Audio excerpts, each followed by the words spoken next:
രാഹുൽ ഈശ്വർ പുറത്തേക്ക് വരികയാണ്. രാഹുൽ ഈശ്വർ ചോദ്യം ചെയ്യലായിരുന്നു ഈ സമയം അത്രയും. അറസ്റ്റിലേക്കാണ് കാര്യങ്ങളെന്ന് തോന്നുന്നുണ്ട് അവിടെ.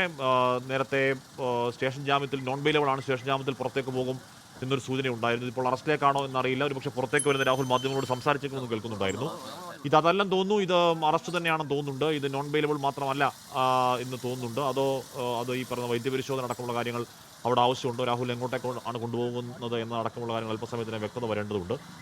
രാഹുൽ ഈശ്വർ സുസ്മേരവദനായും ഈ പറയുന്ന തംസപ്പൊക്കെ കാണിച്ചാണ് വരുന്നത്. ഇരയെ സമൂഹ മാധ്യമങ്ങളിലൂടെ അല്ലെങ്കിൽ യൂട്യൂബ് വീഡിയോകളിലൂടെയും ചർച്ചകളിലൂടെയും ഒക്കെ ഇരയുടെ പേര് പുറത്തു വരത്തക്ക രീതിയിലേക്ക് അധിക്ഷേപിച്ചു എന്നതാണ് രാഹുൽ മാങ്കൂട്ടത്തിനെതിരെ കേസ്. 4 പ്രതികളാ കേസ്, 5 പ്രതികളാ കേസിലുണ്ട്. 5-ാം പ്രതിയാണ് അതിൽ രാഹുൽ ഈശ്വർ. 4-ാം പ്രതി സന്ദീപ് വാര്യരാണ്. മുകളിലോട്ട് 3-4 പ്രതികളുണ്ട്. ഇപ്പോൾ അല്പസമയത്തിനകം തന്നെ എവിടേക്കാണ് കൊണ്ടുപോകുന്നത് നമുക്ക് കൃത്യമായി അറിയാൻ സാധിക്കും. ഏതായാലും ഇപ്പോൾ നമ്മൾ ആ വാഹനത്തെ പിന്തുടരുകയാണ്.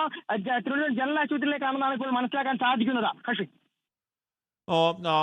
വൈദ്യപരിശോധനയാണ്. സ്റ്റേഷൻ ജാമ്യത്തിൽ ഇപ്പോൾ പുറത്തേക്ക് വന്ന് രാഹുൽ മാധ്യമങ്ങളോട് സംസാരിക്കുമെന്ന് നേരത്തെ നമ്മൾ റിനു പറയുന്നുണ്ടായിരുന്നു. അങ്ങനെയല്ല എന്തോന്നു ഇപ്പോഴത്തെ കാര്യങ്ങൾ. കുറച്ചുകൂടി ഗുരുതരമായ കാര്യങ്ങൾ രാഹുൽ ഈശ്വറിന്റെ മുകളിൽ പോലീസ് സംശയിക്കുന്നുണ്ട്. വൈദ്യപരിശോധനയിലേക്ക് പോകുന്നുണ്ട് കാര്യങ്ങൾ. ഇനി ബാക്കി കാര്യങ്ങൾ അതിൽ എന്താണ് എന്ന കാര്യം അറിയില്ല. എന്തായാലും അല്പസമയത്തിനകം ഒരിക്കൽ കൂടി സുജിത് സുരേന്ദ്രനിലേക്ക് വരികയും ചെയ്യാം. ആ വാഹനത്തിന് പിന്നാലെ സുജിത്തുണ്ട്. അല്പസമയം മുമ്പാണ്, ഏതാണ്ട് എത്ര മണിക്കൂറാണ്, ഒരു ഒരു ഒരു ഒരു ഒരു 3 മണിക്കൂറെങ്കിലും ചോദ്യം ചെയ്യൽ പൂർത്തിയാക്കിയതിനു ശേഷം AR ക്യാമ്പിലെ ചോദ്യം ചെയ്യൽ പൂർത്തിയാക്കിയതിനു ശേഷമാണ് ഇപ്പോൾ വൈദ്യപരിശോധനയ്ക്കായി രാഹുൽ ഈശ്വറിനെ കൊണ്ടുപോകുന്നത്. അറസ്റ്റാണ് എന്ന കാര്യം ഉറപ്പായും പറയാം.